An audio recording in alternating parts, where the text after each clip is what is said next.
state your name and grade for the record. Okay, Peyton Prio. Yeah.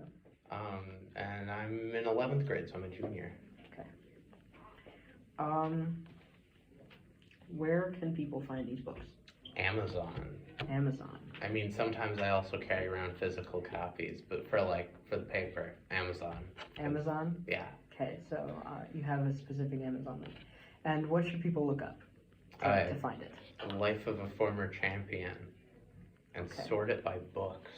And sorted by books. Sorted by books. And I have to ask these questions. I definitely read the first one. Okay. What's the book about?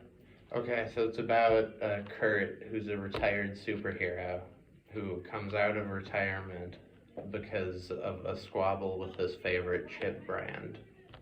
Because they've changed the packaging from bags of chips to like the cylindrical tube containers of chips.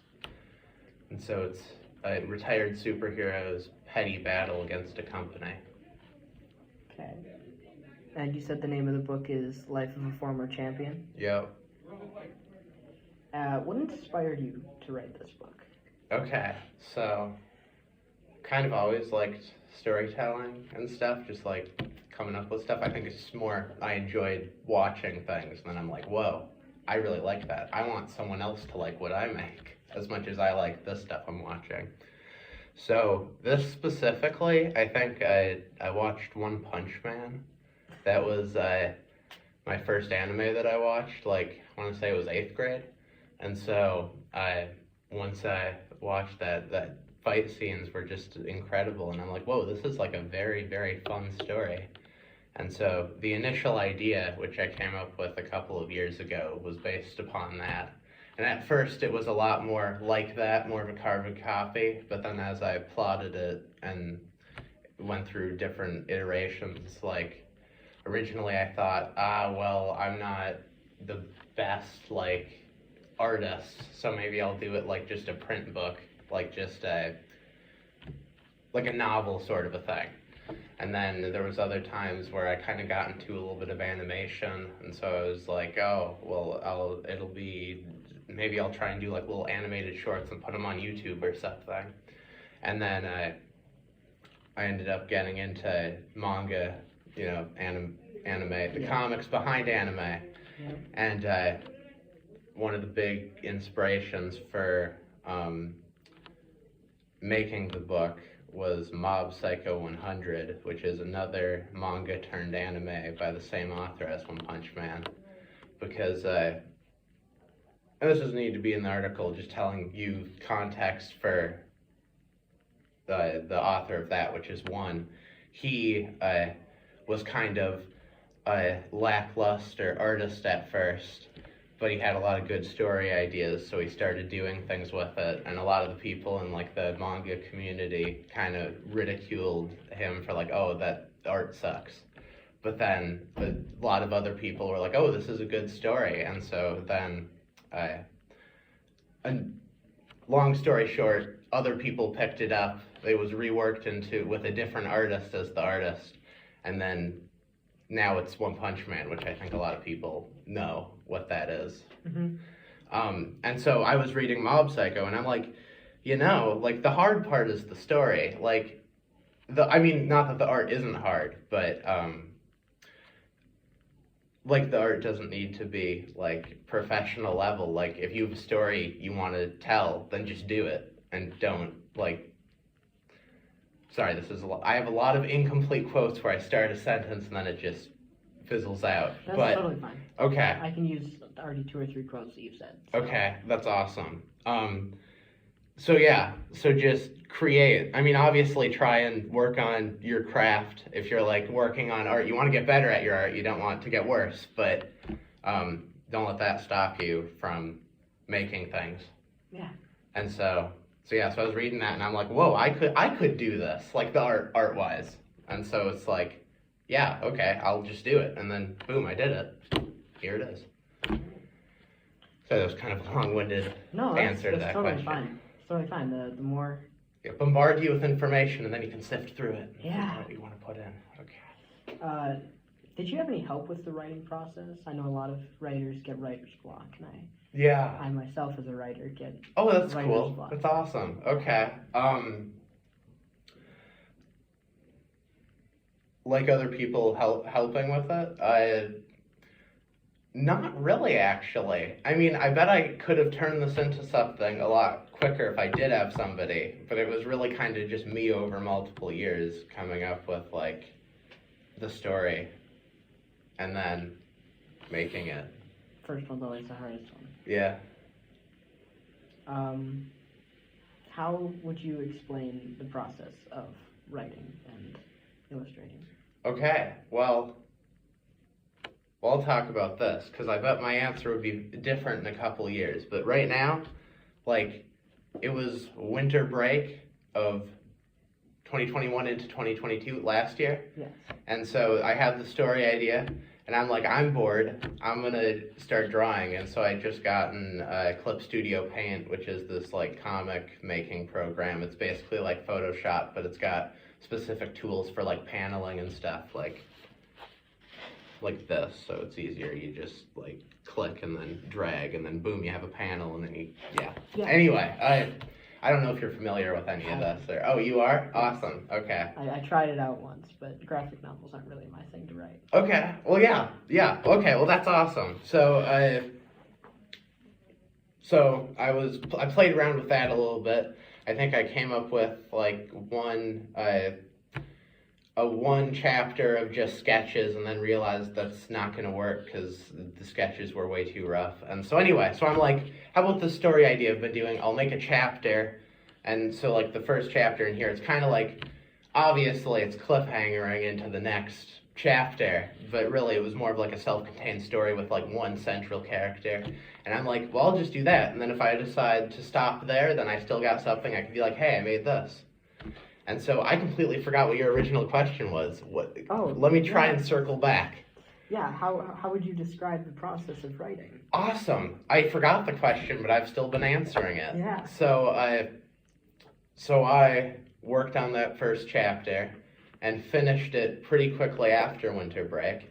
And then I'm like, well, I guess I'll try and work on another one because it's so cool. I finished one. And then I worked on another one, and it's like, whoa, now I have 3. And so then it's like, well, now I got to keep going to have enough to, make a book, like a actual printed book, and not just stuff on like a website or something. And so then that kept on going and kept on going and kept on going, and now this goes through chapter 10 and planned 15 chapters. So it just keeps going. Each one I'm like, whoa, I made one more. Or like, because you finished one, and then a year later you're like, whoa, I finished 10. That's a big difference.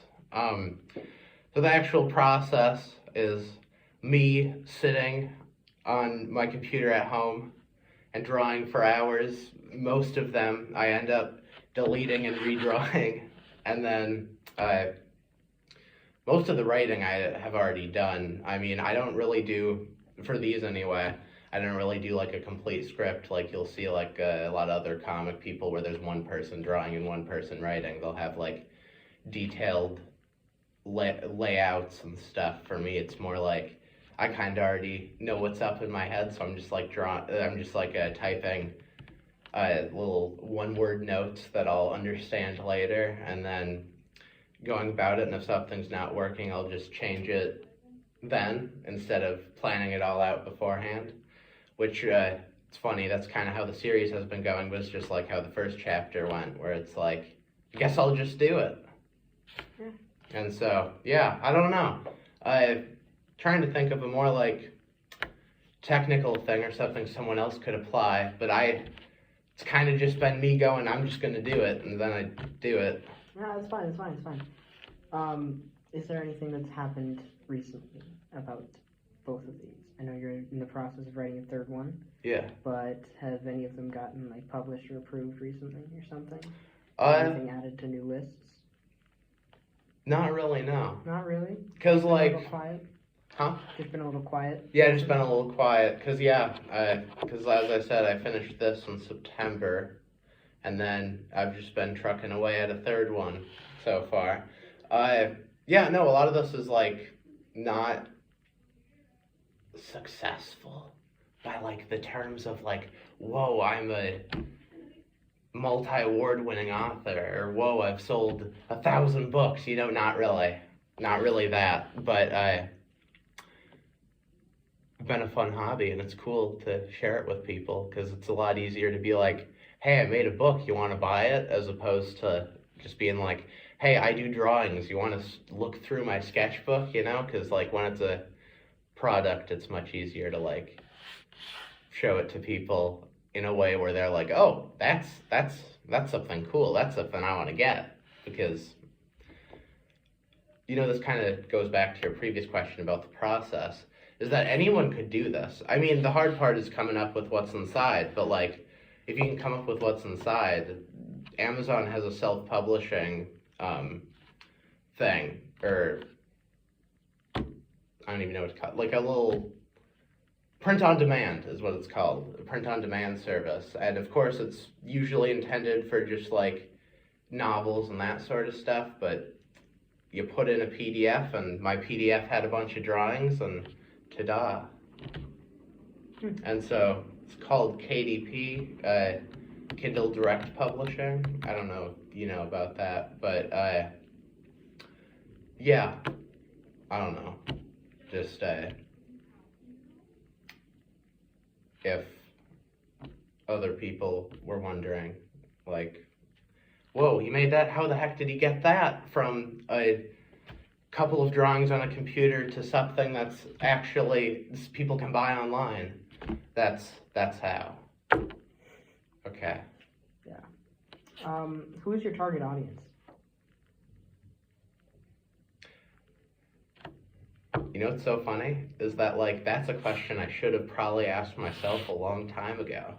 Me, to be completely honest, the target audience is me, because it's just like, because it started out as just like a hobby. I mean, it still is a hobby, but like it just started out as me liking drawing, liking writing, liking storytelling, and then being like, I'll try and make this into a more structured thing.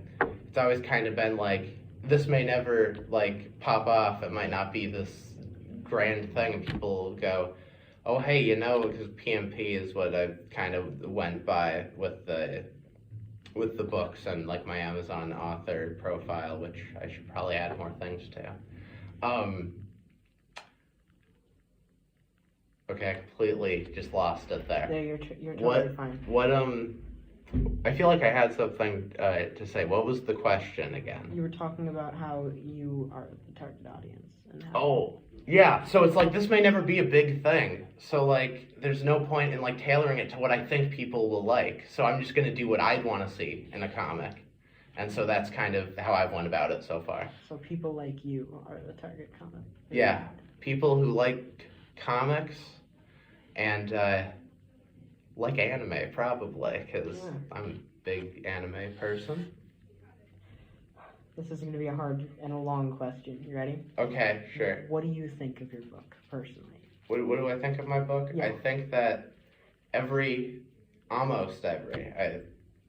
forget about the almost. Every chapter I make, I go, whoa, I made that chapter, and then I look back at the other ones and go, those could be better, but at least I made this chapter. So I'd say I'm surprised that I've made this much, but I'm happy to think that I'm always improving. And so I assume I'll have that same answer for whatever I make next after I finish Volume 3 eventually. And so, yeah, not quite as long of an answer as you probably expected. I feel like I've already said a lot of stuff in the previous question. There's a second part to the question. Okay. Whoa. Yeah. Is there anything you wish you could improve on, and could you specify maybe, like, open up one of the books and show me a chapter that you could say that you could improve on or something? Okay. So I think that, okay, I'm going to have to think about this one for a minute. You don't want to do something that'll spoil your book, because this might widen your audience. That's true. That's a good point. I'll do something from the first volume at least. Yes. Not going here. Unless I can find something that's super not spoilery, it's just a panel or something. But So I figure maybe I'll think of something for the writing side and something for the drawing side. Why not? Okay.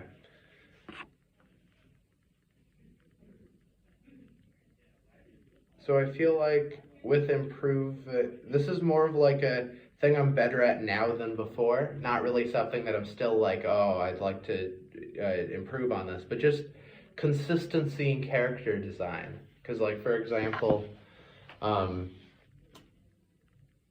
draw this character initially. Okay, I feel like this is like too specific, but I'll tell you anyway, and then maybe that'll spark some more ideas that are more just general. Yep. So, I initially draw this person with a very like circular but like angular here, like jaw, right? Mm-hmm. And so as it goes on, the shape of the goggles and the hair and the beard itself kind of changes as you can. I mean, not really in the first one, but like as you get through it, and now it's like completely angular. And then if you keep going farther, then you get like the super thin lined stuff where it kind of goes back and forth. Yeah. So, okay, I'm not sure that was great for like the drawing side of things, but there doesn't need to be a drawing side of things. So if we're talking... No, it makes sense. Consistency and lining and angles. Yeah.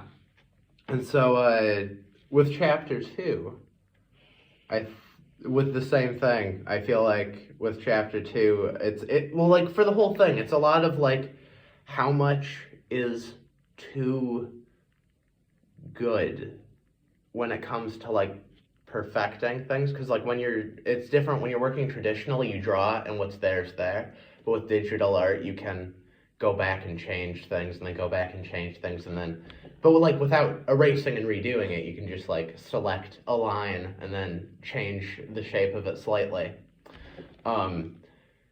So I feel like I kind of have a better balance of that, where like in this I was kind of just drawing and let anything go, which led to some things where like these could probably be better. They don't need to be as like rough with how thick the lines are, where I feel like even here, like this, I've kind of gotten better at adding detail where I need detail and not where I'm not, and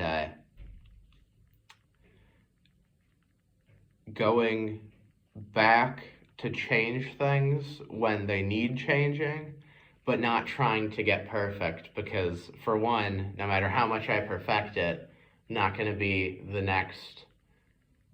probably not going to be the next like greatest drawer, I don't know, or whatever, you know?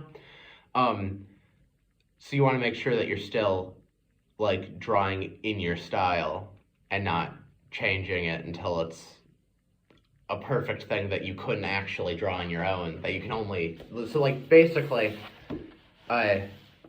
balance of reliance on the program and also reliance on my own skills, if that makes sense. Mm-hmm. That might be a good one for, I mean, it's not really for the writing. I feel like for the writing, it's hard to think about any, because like for the most part, either the stuff that I have is like, whoa, why does that go off right now? I don't know. It's like, sorry, that kind of, don't mean to derail the interview, but like, it's 3:30. That's not an hour. Is it the 8th hour? No, I don't know. Okay, well, it's hard to think about the writing, because like for the most part, either it's super minor things from like end of the comic, or things I haven't made yet, or it's just, you know, it's kind of been a planned thing for a while, and obviously the nitty gritty details change. So I feel like the writing is kind of where I'd like it to be. I don't really have any regrets with that. Okay. That's really all the questions I have. You've given me a lot of information, being Okay. as this is almost twice as long as all my other interviews. Cool. I'm happy to. But actually, I do have one more question. Okay. Do you know if these can be found in like Superior's public library or even our school library? I don't think that it's at either of those. It should be though. I should get it in those. But You know that in some teacher classrooms you can find these because Okay. I've had teachers buy. That's not great for the Spartan spin, but so no, no to your question, but also you might see it around the school because Okay. some teachers have bought it and Okay. leave it up in the classroom. That's nice. All right. That's really all I have for you today. Okay. So thank you.